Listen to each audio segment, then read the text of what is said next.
Marcus Ericsson says he needs an error-free weekend at the Austrian Grand Prix to keep up with his teammate.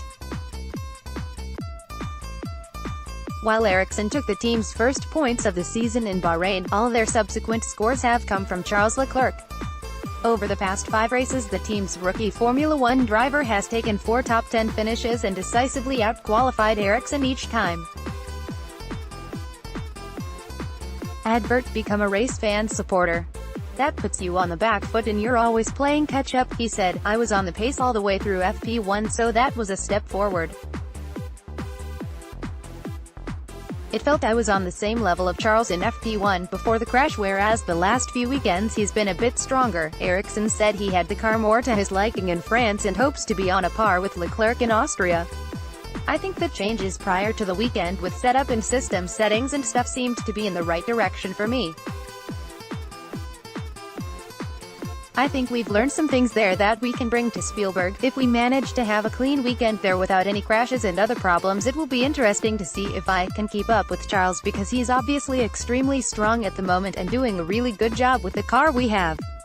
With a clean weekend, I hope I can be at the same level. Aside from his crash, there were positives to take from last weekend's race, said Ericsson, including, probably my best qualifying of the year with almost zero preparation. I had 8 push laps prior to qualifying going into the session.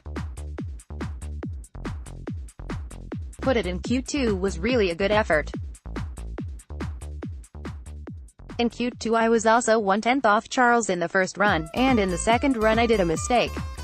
I think we could have been a few places up. But overall it was a very good qualifying. He said he was still suffering from a lack of track time in the race. In the first part of the race, it hurt me a bit that I didn't have so many laps, he said.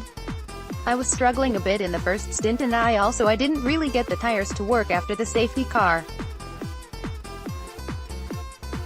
I think I lost Stoffel, Van Dorn and Brendan Hartley there in the first stint, but then I managed to get the tires to work after 10 or 15 laps.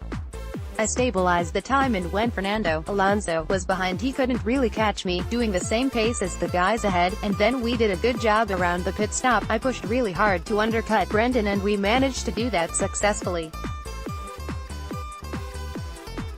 And then the last stint on Ultra Softs was actually quite good. We caught up the Williamses and overtook them, had a decent second half of the race. Advert, become a RaceFans supporter and go ad-free 2018 F1 season. Browse all 2018 F1 season articles.